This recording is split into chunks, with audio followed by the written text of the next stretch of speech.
கர்த்தரும் இரட்சகருமாகிய இயேசு கிறிஸ்துவின் நாமத்தினாலே யாவருக்கும் வாழ்த்துக்களை தெரிவித்துக் கொள்கிறேன்.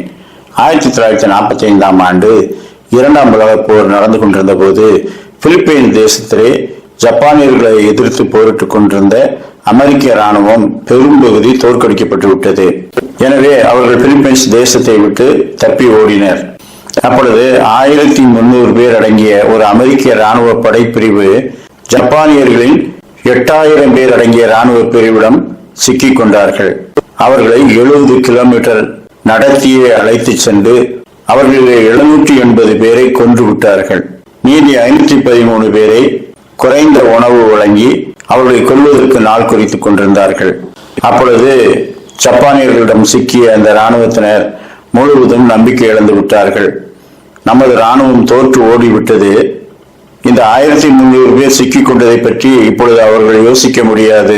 அவர்களுக்கு பல இடங்களிலே யுத்தம் நடந்து கொண்டிருப்பதனால நம்மை மீட்பதற்கு அவர்கள் திரும்பி வரமாட்டார்கள். எனவே நாம் மரணத்தை தான் சந்திக்கப் போகிறோம் என்று மிகவும் பயந்து நடுங்கிக் கொண்டிருந்தார்கள். ஆனால் திடீரென்று 120 அமெரிக்கர்களும் 200 பிலிப்பைன் வீரர்களும் சேர்ந்து அந்த 8000 ஜப்பானிய வீரர்கள் மீது தாக்குதல் நடத்தி அவர்களை சிதறடித்து விட்டார்கள். அவர்கள் அந்த 513 பேரை மீட்டபோது அவர்கள் ஒருவர் கட்டி தழுவி, நாங்கள் உங்களை மறக்கவில்லை, உங்களுக்காக ஒவ்வொரு நாளும் நாங்கள் ஜெபித்துக் கொண்டும் உங்களை மீட்பதற்கு ஆயத்தப்பட்டுக் கொண்டுமே இருந்தோம். ஒரு அமெரிக்க வீரனும் எதிரியின் கையிலே சாக விடக்கூடாது என்பதுதான் எங்களுடைய நோக்கம். அதற்காக நாங்கள் போராடினோம், வெற்றி பெற்றோம் என்று சொன்னார்கள். ஆம், இன்றைக்கு கஷ்டப்படும் போதெல்லாம் கடவுள் நம்மை கைவிட்டார். அவருக்கு அநேக வேலைகள் இருக்கிறது. அநேகருடைய விண்ணப்பங்களை அவர் பரிசீலிக்க வேண்டியிருக்கிறது. நம்மை எல்லாம் நினைத்துக் கொண்டா இருக்க போகிறார். ஒவ்வொரு மனுஷனும் அவனவன் பட வேண்டிய கஷ்டங்களை பட்டுத்தானே ஆக வேண்டும் என்று அநேகர் நொந்து கொள்கிறார்கள். ஆனால் கிறிஸ்துவுடையவர்கள் அவர் மீது நம்பிக்கையா இருக்கும் பொருட்டு கர்த்தர் அநேக உபத்திரவங்களை வரவிடுகிறார். அவைகளுக்கு மத்தியிலே அவர்கள் விசுவாசத்தை விடாமல் அவரை பற்றி கொண்டிருக்கிறார்களா என்று அவர்களுக்கு அது வைக்கப்பட்ட சோதனை. தேவன் யாரையும் மறந்து விடுகிறவர் அல்ல. அதுவும் தம்முடையவர்களை அவர் மறவாமல் காப்பாற்றுகிறவர், அவர்கள் மேல் கண்ணோக்கமாய் இருக்கிறவர்.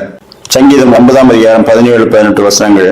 துன்மார்க்கரும் தேவனை மறக்கிற எல்லா ஜாதிகளும் நரகத்திலே தள்ளப்படுவார்கள். எளியவன் என்றைக்கும் மறக்கப்படுவதில்லை.